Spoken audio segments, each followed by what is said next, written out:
Presenta la columna de Mauro González, LEDs and Lights More, una empresa dedicada a la iluminación solar y la tecnología LED. ¿Qué tal, Mauro? ¿Cómo estás? Hola chicas, muy linda la columna de Jam, más allá de todo, es bueno saberlo.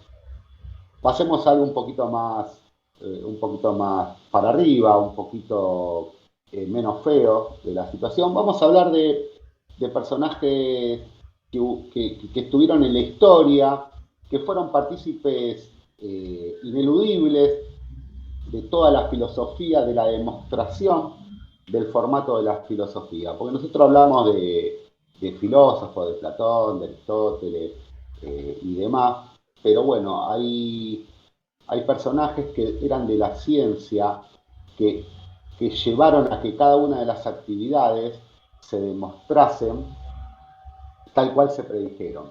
Algunas se demostraban, otras no. Serían, sería la parte operativa de cada una de estas situaciones filosóficas que se planteaban. Eh, Hoy vamos a hablar de Giuseppe Fiorelli. Vamos a empezar con una pequeña información que, que he visto en Canal A y me pareció muy lindo transcribirla para que nos vaya poniendo en tema y terminemos cerrando la situación de Giuseppe Fiorelli. Le vamos a tener que empezar a pagar a Canal A, Mauro. Tiene cosas muy interesantes, yo lo recomiendo, yo saco muchos extractos, no solamente de ahí, de un montón de lugares, pero bueno, la verdad que es un canal bastante interesante para toda la columna que presentamos acá. Sí, realmente, Eh, realmente. Vale la pena comentarlo, que tiene muchísimo contenido y está llevado de manera seria. sí, sí, y bueno, no, a mí ni en el espacio ni en la radio nos interesa arrogarnos temas ni situaciones que no son nuestras, por eso lo mencionamos, porque creemos que de varios componentes y de varias situaciones de información podemos sacar algo interesante y objetivo. No hay dudas. Bueno, esto habla de una ciudad en ruinas, pero tras esta desolación que se esconden en los vestigios de esta ciudad, que era una ciudad dinámica, que llegó a su máximo esplendor hace 2000 años, el monte Vesubio rodea la ciudad como si quisiera protegerla. Es un volcán que hasta el siglo I había permanecido inactivo durante 1000 años. No era una amenaza, sino era una especie de gigante amable que con sus minerales ayudaba a enriquecer las tierras que lo rodeaban. Sobre esta tierra fértil se fundó la ciudad. El 24 de agosto del año 79, el tiempo se detuvo en la ciudad.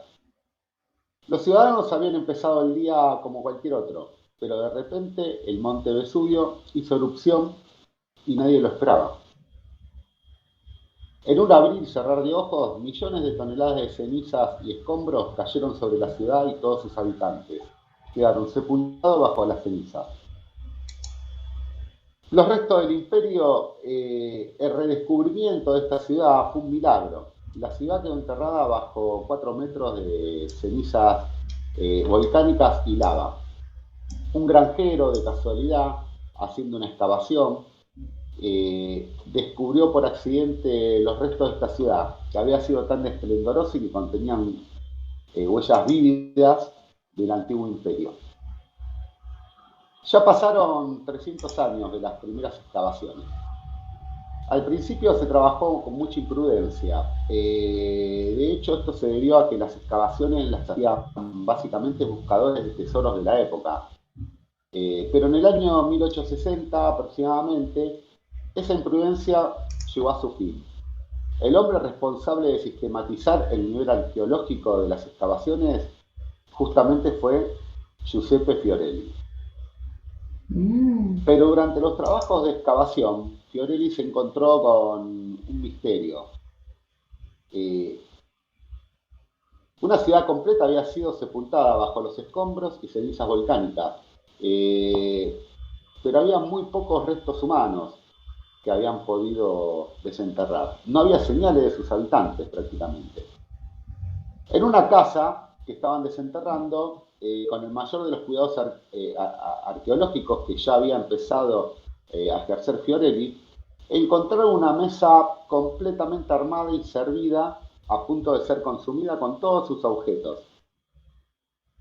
Parecía que los habitantes o esa familia estaba por comer alrededor de la mesa, pero no había indicios de la familia por ningún lado. Durante las excavaciones descubrieron entre las cenizas que inundaron absolutamente todos los rincones de la ciudad unas extrañas cavidades, unas cavidades redondas.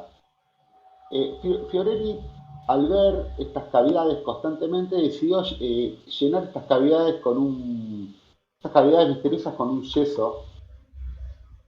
Y cuando el yeso se endureció, quitó toda la tierra alrededor, se llevó una sorpresa. Los científicos y los obreros se quedaron sin palabras y completamente anonadados de la situación. ¿Eran las formas en yeso de los habitantes de la ciudad desaparecida que habían muerto ese trágico día? Las cenizas de la erupción volcánica se adhieren perfectamente a la piel humana y a los cuerpos.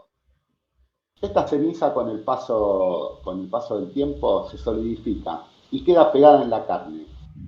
Cuando la carne se descompone, con el paso del tiempo, deja solamente la cavidad. Cuando llenaron estas cavidades con el yeso, pudieron capturar a los habitantes en sus últimos instantes de vida. Así, eliminada toda la ceniza y la tierra de alrededor con los cuidados arqueológicos, se obtuvo la forma exacta de cada uno de los habitantes en el último instante, ya sean hombres, animales. Wow. Así se resolvió, así se resolvió el misterio de Pompeya y de sus habitantes. De esta manera, ese redescubrimiento de Pompeya, que finalmente estaba completo. Estas imágenes que quedaron solidificadas son imágenes de piedra, son estatuas de piedra, que tienen todo un formato, una definición muy interesante y bastante exacta. Por ejemplo, entre las imágenes hay un peón sentado que está tapándose la boca y la nariz para protegerse de este diluvio de ceniza de volcán. También hay una mujer embarazada boca abajo, tratando de proteger a su hijo y tapándose la boca. Así quedaron en los formatos de piedra de los últimos segundos de cada uno. También hay un animal que se está retorciendo del dolor en el último momento de su final inevitable. Eh, También quedaron dos humanos abrazados tratando de escapar de la desgracia, que ni siquiera la muerte habrá podido separarlos, ¿no? Parece que van a estar juntos por toda la eternidad. Pompeya es una increíble ventana al mundo romano. Es un yacimiento arqueológico único. Eso se debe a la forma en la cual fue destruida. La forma que fue destruida trae la paradoja de la violencia de la erupción que hubo.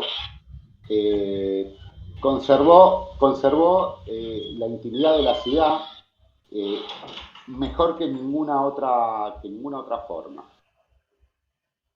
De todo esto, cuando fue arqueológicamente cuidado y fue arqueológicamente, se empezó a terminar de estudiar cómo era la situación y la vida de Pompeya, se sabía que había una calle que estaba en el centro comercial que se llamaba Vía de la Abundancia.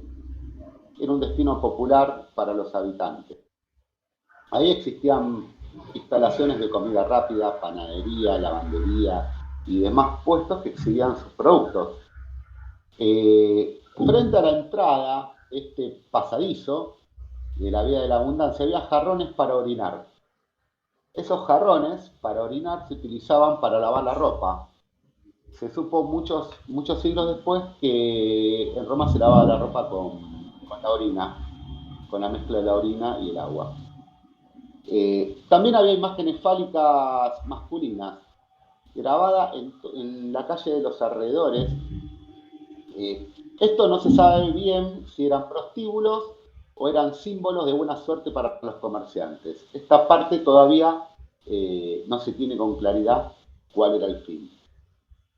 Por ejemplo, esto era una ciudad marítima que tenía puerto vivían mucho del comercio, Pompeya, entonces como las lenguas eran diferentes y era muy difícil comunicarse, en los burdeles y en los hoteles se comunicaban por intermedio de pinturas.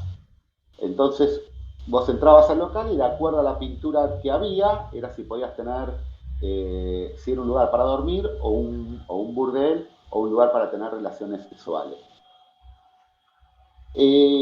También se dice que era muy común que los invitados en los banquetes de los aristócratas de Pompeya eh, se hagan cosquillas en la boca con vino cuando después de comer para vomitar y seguir ingiriendo.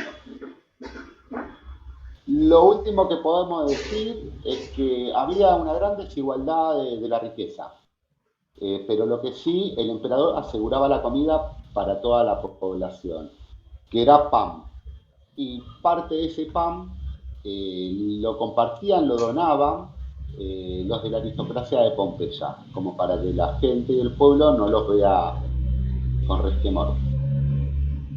Con respecto a Fiorelli, y ya termino con la columna porque se nos va el tiempo, podemos decir que nació en 1823. Su trabajo inicial en Pompeya fue completado en 1848. Eh, fue encarcelado por la aproximación radical que tenía la arqueología y los fuertes sentimientos nacionalistas que había en esa época.